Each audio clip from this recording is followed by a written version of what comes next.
अस्सलाम वालेकुम, मैं हूं डॉक्टर सलमान फरीदी और प्रोग्राम आपकी सेहत के साथ आपकी खिदमत में हाजिर हूं।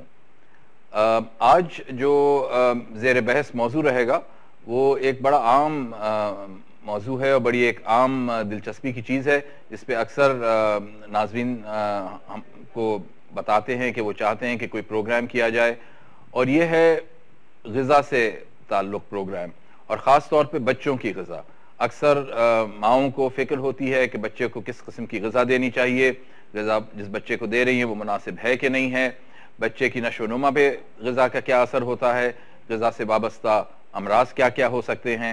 तो इस पे आज इंशाअल्लाह हम डिस्कशन करेंगे, और जिस माहिर को हमने दावत दी है आज इस प्रोग्राम पे हमारे साथ आने के लिए, वो कराची के एक मायनाज पीडियाट्रिशन यानी बच्चों के अमराज के माहिर हैं, डॉक्टर सैयद ताहिर अली। डॉक्टर साहब, बहुत बहुत शुक्रिया आपका आने का इस प्रोग्राम पे। बिस्मिल्लाह करते हैं बिल्कुल एक न्यूनेट से, कि नया पैदा हुआ बच्चा हुआ है, उसकी ग़िज़ा तो माँ के दूध से है।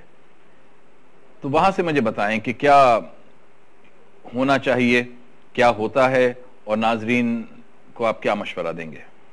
बहुत शुक्रिया डॉक्टर सलमान। होता यह है कि जिस वक्त बच्चा पैदा होता है तो उससे पहले ही माँ का जिस्म कुदरतन तैयार हो रहा होता है इस बात के लिए कि उसने ये अगला अमल क्या होना है, कि उसने बच्चे को फीड करना है। तो बहुत सी अस्पतालों में, डेवलप वर्ल्ड में तो अब ये होता है कि जिस वक्त बच्चा डिलीवर होता है उसी वक्त इमीडिएटली उसी वक्त वो उसे फीड कराते हैं माँ से, तो पैदाइश के फौरन बाद। और उसमें जिन माओं के बच्चे हो चुके हैं उनको अंदाज़ा होगा कि नॉर्मल डिलीवरी के बाद वो हमेशा एक माँ को एक इंट्रामस्कुलर या रान में एक इंजेक्शन लगाते हैं और उसमें एक दवा दी जाती है जिसे ऑक्सीटोसिन कहते हैं। और जिस वक्त बच्चा दूध पीता है माँ से तो वो नेचुरली वही दवा वो उसका जिस्म बना रहा होता है, वो हार्मोन होता है जो जिस्म से माँ खुद बना रही होती है, और उसके बहुत से फ़ायदे होते हैं। उसमें एक फ़ायदा ये भी होता है कि फौरी तौर पर जो ब्लीडिंग हो रही होती है वो उसको कम करता है, फिर यूट्रस के साइज़ को अंदर जाने में मदद करता है।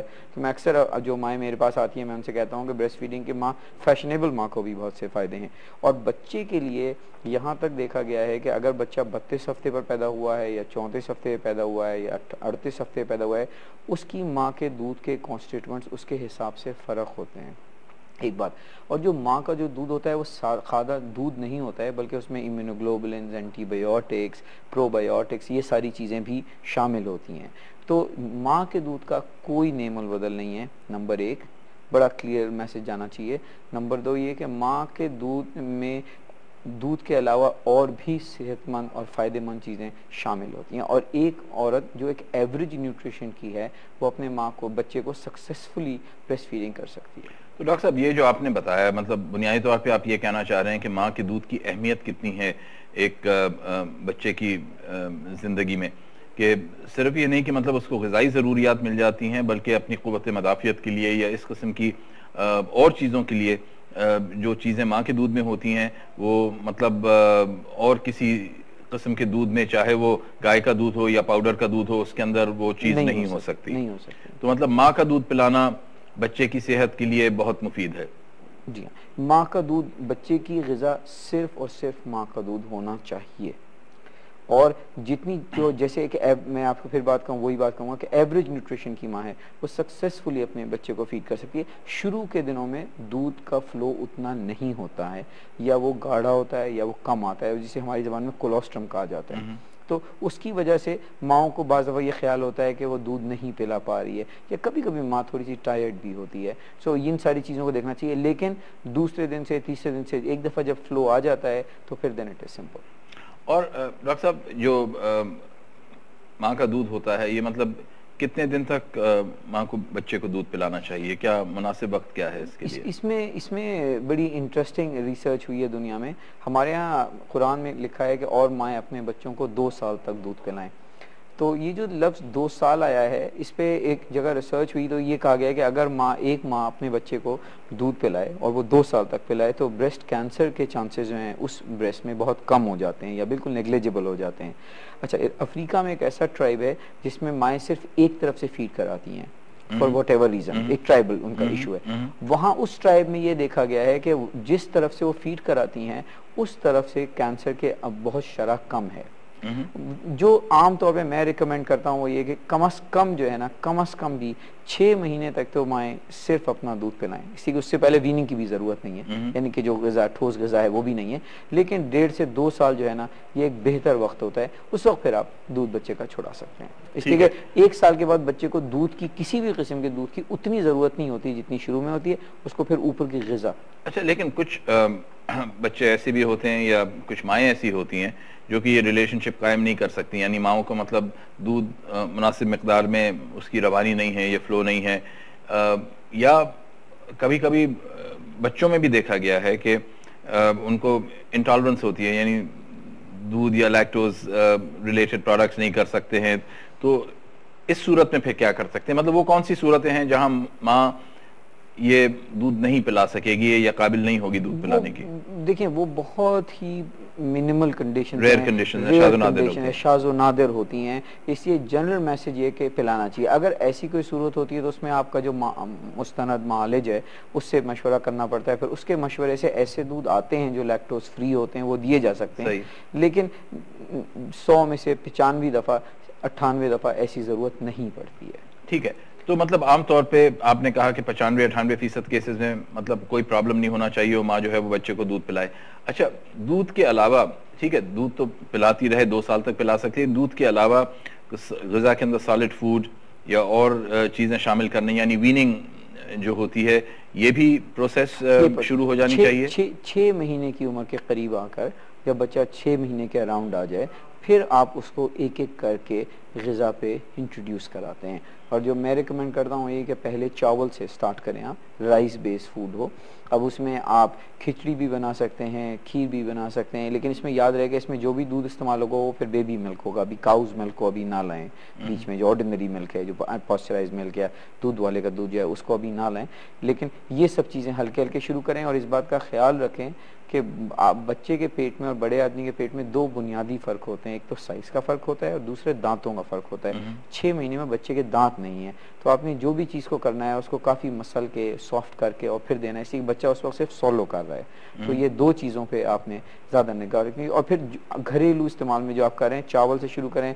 जब वो बच्चा चावल टॉलरेट करने लगे, फिर आप अपना गंदम की तरफ आ सकते हैं, जिसमें आपका दलिया और इससे मिलती जुलती चीज़ें आ जाती हैं, ये आ जाती हैं। फिर उसके बाद फल हैं, इसी तरह आप ग्रेजुअली एक एक करके फल ऐड कर सकते हैं। और ये लेकिन चावल से क्यों, मतलब आपने कहा कि चावल से शुरू करना चाहिए? ईजियर। बच्चों में ये देखा गया है, मुख्तलिफ जगह जहाँ स्टडीज हुई हैं कि चावल को वो टॉलरेट पहले स्टार्ट अच्छा करते हैं, बर्दाश्त ज़्यादा कर लेते हैं, ज़्यादा अच्छी तरीके से। तो 6 महीने से ये कैफियत शुरू हो जाएगी? 6 महीने से ये शुरू कर देना चाहिए। और जब दांत निकलना शुरू हो जाए बच्चे के, तो फिर और ज्यादा मजीद सॉलिड्स, मतलब फिर उसको मैश करके यानी पीस के नहीं देने की जरूरत जैसे होगी? जैसे दांत निकलना शुरू हो जाता है, और दांत निकलने का जो अमल है ये 7-8 महीने से शुरू हो जाता है।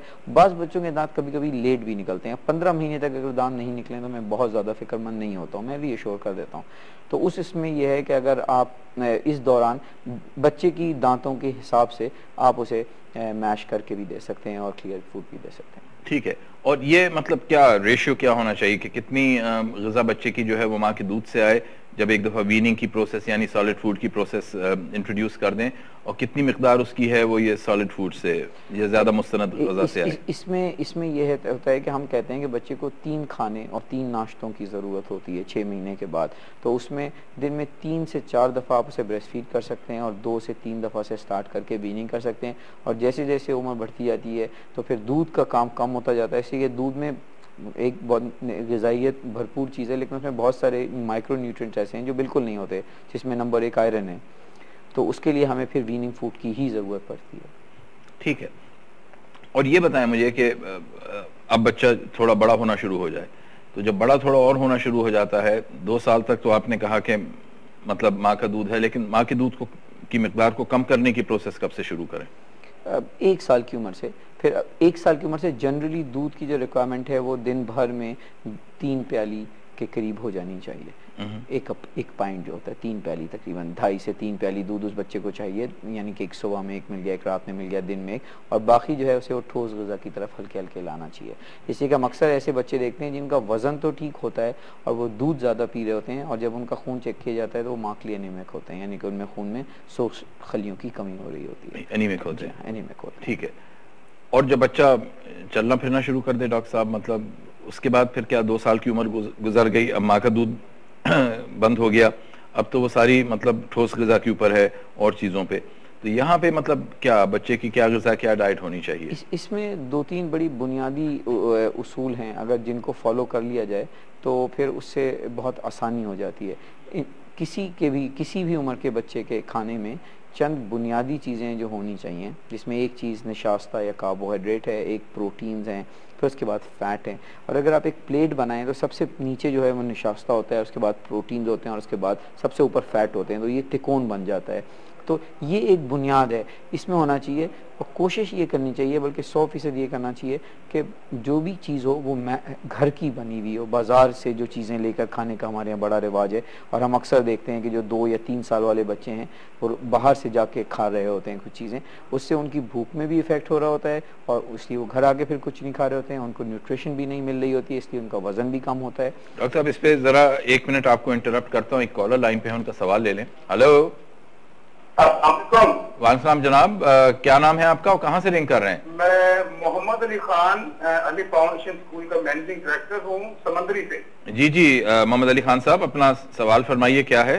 डॉक्टर साहब, ऐसा है कि मेरी बेबी है 3 मंथ की। जी जी। अच्छा, एक तो बिफोर टाइम हुई है 7.5 मंथ, तो मतलब अभी उसकी एज जो है वो 3 मंथ से ज्यादा है थोड़ी सी। ठीक है। 2-4 दिन। अच्छा, उसकी प्रॉब्लम ये है कि उसे वो माँ का दूध तो पीती नहीं है। अच्छा, क्यों नहीं पीती माँ का दूध? क्योंकि वो माँ का दूध उतरा ही नहीं। अच्छा। हालांकि मेरे आज 4था बच्चा है। ठीक तो है। पहले 3 बच्चे हैं, वो उन्होंने पिया, फीड के वक्त करवाया, मामा इस दफा दूध आया नहीं। सही। डॉक्टर ने हमें लैक्टोजीन जो है ना वो लिख के दिया कि ये दें। वो बच्ची पी तो रही है, लेकिन ये है कि वो जैसे दूध पीती है तो हमने वो उसके तरीके के जो तरीका लिखा हुआ ना, पहले इसमें पहले दिनों में इतना और बाद में 60, बाद में 90, सही, तो हम उस तरीके से दे रहे हैं। लेकिन वो जब दूध पीती है तो उसके बाद वो एक तो बच्चे निकालते हैं ना दूध फटा हुआ। जी जी। लेकिन ये बच्ची जो है ये फटा हुआ तो निकालती साथ में कच्चा दूध भी निकाल लेती है। ठीक है, डॉक्टर साहब से कुछ मशवरा लेते हैं। जी हाँ, तो ये मतलब काफी उल्टी कर देती है, तो हम बहुत परेशान हैं इस मामले में। ठीक है, वजन वगैरह इसका बढ़ रहा है मुनासिब तरीके से कि नहीं बढ़ रहा? जी जी, वजन बढ़ रहा है, ठीक है, वैसे नॉर्मल है, मैं चेक करवाता रहता हूँ डॉक्टर साहबान को। ठीक है, डॉक्टर ताहिर से मशवरा लेते हैं। दूर नहीं हो रही जी। इसमें 2 बातें हैं। ये आपने फरमाया कि ये 28 हफ्ते पर पैदा हुई थी, इसका पैदाइशी वजन कितना था, आप बताएंगे मुझे? वो शायद लाइन पे नहीं होंगे। लाइन पे नहीं है, इसलिए कि इसमें ये होता है कि बाजार में जो मुख्तलिफ किस्म के दूध अवेलेबल हैं, उसमें एक किस्म के दूध तो वो होते हैं जो कि टर्म यानी कि उन बच्चों के लिए होते हैं जो 38 हफ्ते 37 हफ्ते या उसके बाद पैदा हुए होते हैं। 37 वीक्स के बाद जो होते हैं वो टर्म बेबीज होते हैं।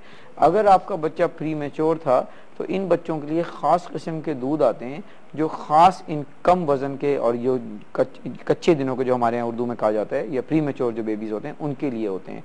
तो यहाँ पर ये करने की ज़रूरत थी कि इस बच्चे को प्री मैच्योर फार्मूला कोई देना चाहिए था, और जो तो वो ज़्यादा बेहतर एक ऑप्शन होता, इसलिए कि इन बच्चों की रिक्वायरमेंट फ़र्क होती है। नॉर्मल दूध में 67 किलो कैलोरीज होते हैं अगर देखा जाए 100 ml में, जबकि जो प्री मैच्योर की रिक्वायरमेंट होती है वो तकरीबन 82 होती है।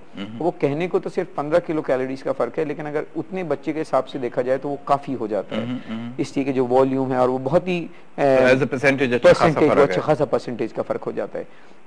तो इन बच्चों के लिए ख़ास तौर पे जो कम वजन के बच्चे हैं, इनके लिए प्री मैच्योर फार्मूलाज आते हैं, और उसमें आप देख लें कि कौन सा वाला है, और उसमें एक आध हमारे पाकिस्तान में भी अवेलेबल आ गए हैं जो कि 82 किलो कैलोरीज के करीब आ रहे हैं, तो फिर उसको इस्तेमाल करना चाहिए। और जहाँ तक ये वॉमिटिंग का बता रहे हैं, तो ये सुनने से ऐसा लग रहा है कि ये रिफ्लक्स है, तो इसके लिए फिर थोड़ा सा कोई एंटी रिफ्लक्स ट्रीटमेंट अगर दे दिया जाए। देखिए फरमा रहे हैं कि उसका वजन वगैरह और ग्रोथ वगैरह सही हो रही है, तो इसलिए ये रिफ्लक्स का एलिमेंट ज्यादा लग रहा है। तो इसमें 2-3 अच्छा एक चीज और याद रखिएगा कि चूंकि आपका बच्चा अगर 28 हफ्ते पर पैदा हो गया था तो यानी कि वो 3 महीने अर्ली था, तो अब जब हम उसे प्लॉट करेंगे तो 3 महीने पे ये अब वो टर्म पर पहुंचा है, यानी कि अगर उसे जो एक्सपेक्टेड डेट ऑफ डिलीवरी थी वो अब उसके करीब अगर मतलब सही वक्त पे पैदा होती तो अब पैदा होता। तो अब जब हम इवन अब उसे सब सेंटाइल चार्ट पे प्लॉट करेंगे तो उसे 28 वीक से स्टार्ट करके जो उसकी हमारी ज़बान में जो करेक्टेड जेस्टेशन कहा जाता है, तो वो उसकी टर्म होगी, यानी कि अब वो बच्चा पैदा होने के लायक हुआ है, तो उसको फिर वजन को उस तरह से लेंगे।